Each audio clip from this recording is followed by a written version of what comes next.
The Educator Canvas is a free one-page organizer that helps teachers take ideas into action. Whether it is self-care, classroom management, or anything else, Darcy Bakkegard talks about the Educator Canvas and also shares some about the 30-day PD challenge starting on June 1st. This episode is 744, a simple free way to turn ideas into action. Thank you, Advancement Courses, for sponsoring today's show. Stay tuned at the end of the show to learn about 21 hot topics for summer 2021 and for how you can save 20% on your professional development this summer. Welcome to the 10-Minute Teacher Podcast, hosted by author, educator, speaker, and mom, the Cool Cat teacher, Vicki Davis. Today we're talking with Darcy Bakkegard, a professional development coach and the co-author of the Startup Teacher Playbook. Now, Darcy, kudos to you. During all of this, you had triplets, you wrote a book, you lived through the pandemic, a lot of different things, but you have something really useful that is free, also related to the book as well, called the Educator Canvas. What is the Educator Canvas? The Educator Canvas is a simple one-page idea implementation tool. So it asks a series of questions to help guide teachers through turning any idea, any inspiration that you've gotten from anywhere, from workshops, from PD, from Twitter chats, and take that inspiration and actually do something with it. So often I found as a teacher that the best PD got me super fired up, and then I went back to my classroom. And so I didn't always, those ideas from professional development, that inspiration I was getting, didn't always make it back into my teaching practice. So this is a simple one-page tool to help support turning more of those ideas into action and empowering teachers to be the natural change makers that we are and tackle problems and design solutions tailor-made to our students. So I love that. I've talked for years about teacherpreneurship and that teachers should customize their classrooms to their student learners. But there are some teachers who will say, I'm scripted, Darcy. How can I use the Teacher Canvas when I'm given a script? I think this still helps you add your personal flair. I think that becomes your problem. The Canvas asks you to identify a problem and design a solution. So the solution might be something like you want to implement a new tech tool. And so you identify the problem that's going to help you address. In this case, I would argue that your problem is I've been given a scripted curriculum that I have to use. So how can I infuse my joy and my passions and better serve the needs of my students while still using this? Are there ways that I can bring in other inspiration, ways that I can make this my own while still sticking to the script, truly? Because that is a big challenge in education. And unfortunately, that's one of the things that can kill teacher joy of teaching. I think that's one of the reasons why we lose so many wonderful educators, because they are being micromanaged. And unfortunately, that's part of the reality. So rather than just being drugged through the mud, this is hopefully a way to help you rekindle that passion and flip the script a bit, turn that problem into a solution where you get to do both. Okay, so I want to hear some examples, Darcy, of teachers, or this could even be you, who have used this particular approach and the ideas they have that have turned into action and what happened in the classroom with them. I have seen teachers use this from small things. So they learned about Pear Deck or Flipgrid, and they said, oh, I want to use that. That's an amazing tool, because they are. So they identified a challenge in their classroom, maybe a unit that wasn't quite as much fun as they wanted it to be, or just the fact that student engagement was low. They wanted to boost student engagement. So they used that as their problem, designed a solution. How am I going to integrate Pear Deck into my classroom? Pretty straightforward. And then the questions guide them through that so that they have a better strategy of how they're going to implement that. So even something as simple as, I want to use this cool new tool I learned about, it helps you really focus how you're going to implement it. I've also had teachers, I had 2 teachers work together using the Canvas, and their problem was they had one middle school student. They were really worried about completing middle school, and they outlined a 2-year overview of how they were going to support one student to ensure he completed middle school. And that was a year and a half ago, so I'm not sure where they're at in that process. I've also had a tech integration coach, a good friend of mine in Iowa, use this last August. They did their traditional back to school PD. She, as a tech integration coach, modeled a whole bunch of tools that they could use to support their hybrid learning model that they were going to because of the nature of the pandemic. Then she gave all of the teachers the canvas and said, you all are going to have different problems as teachers being the facilitator of this new type of learning. And at every age level, there are going to be different obstacles that might impede learning. So at a young age, it could be the parents and guardians' use of technology. So whatever level you're at, here's this tool.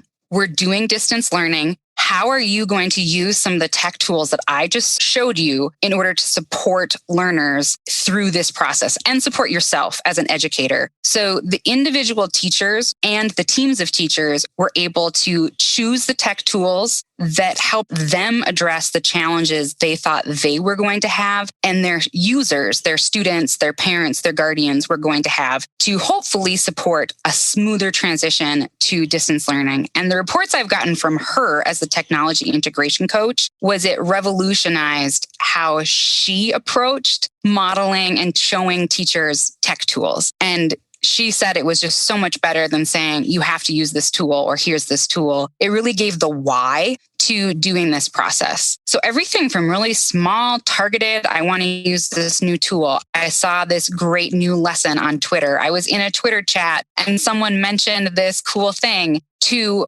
redesigning your entire curriculum. This can help set the gears in motion to tackle those problems. So this is a free tool and they can, of course, download it. But for those who are driving in their car on their way to school, listening to the podcast like you used to before you had the triplets, help them envision some of the questions that are asked on the Educator Canvas. Sure. So like I said, one of the biggest things for me is it asks you to think about what problem are you solving? So before you just dive into, Flipgrid looks so awesome, I'm going to use it. And it is awesome, and you should be using it. But think about, what are you trying to address? Are you trying to make sure you hear from all of your learners? Are you trying to boost engagement? Are you looking for a different form of assessment? There are a lot of different problems that Flipgrid could help you solve. So that's one of the things that I think that this tool does really well. It also asks you to really focus in on some short-term and long-term goals. I think as a teacher, sometimes it can feel like what we're doing doesn't matter. I hate that any teacher would ever feel that way, but I know I felt that way. You get into the slog and it just starts to feel like I just am going through the motions. By recognizing some of those short-term goals, I want to increase the number of smiles I see in my classroom. It can help remind you that all of those small actions that you're taking as a teacher really do add up to a bigger goal and a much greater impact. And then the other thing that I really love, like human-centered design and design thinking, which this was certainly inspired by.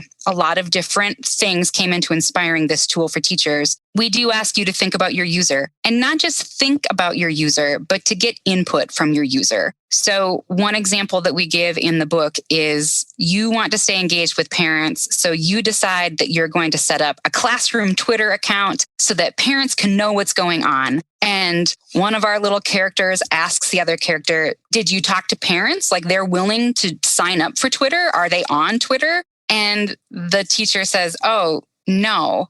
Well, so that's a great possible solution. But if that's not where your users are, that's really not going to help you engage with teachers. And so taking that step to really think about who are you designing for, and not just thinking about them, but reaching out to them. So yes, that's an extra step, but we have found it, as all design thinking and really project-based learning, there are so many examples where this ties into. If you don't empathize and talk to that user as part of the process, ultimately your solution could really fall flat. Well, and as I think about it, do you want to spend a lot of time getting the right answer to the wrong question? Or would you really rather spend more time developing the right question? Well said. In the book, we dive a little bit deeper into breaking down a problem. So we have lots of different activities that we've designed, a root cause analysis that asks you to think about what is causing the tree to wither? What are the root causes that are contributing to this lack of health? to break down an XY problem. If your pipe bursts in your basement and you spend a lot of time designing a great mop, but you never turn off the water, your solution is really not going to get you very far. So we want you to look at, are you designing a solution for the X or the Y?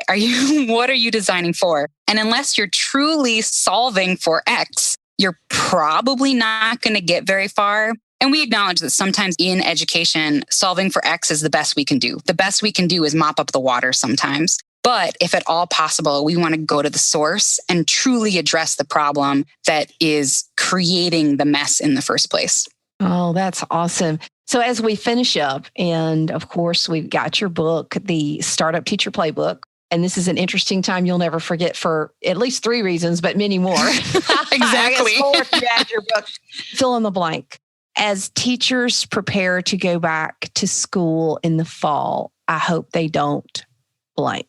I hope they don't go back to normal. I know we've been talking about going back to normal, and I know this sounds kind of crazy, but what a beautiful opportunity the pandemic has given us to recognize the things that weren't working in our classrooms, to take the best of the things that we've created by force through distance and hybrid learning and create a better classroom moving forward. So I hope the Canvas, the free Canvas, can help teachers do that. Think about, how am I going to create a new normal? How am I going to take all the things that I've learned this last year about engaging students in a truly horrific set of circumstances? How am I going to let those inform my practice moving forward so that I don't just go back to normal? Fantastic. Darcy Bakkegard, co-author of the Startup Teacher Playbook. Thanks for coming on the show, Darcy. Thanks for having me. This has been a blast. Recently, I shared 21 hot topics for teacher professional development for summer 2021 on my blog.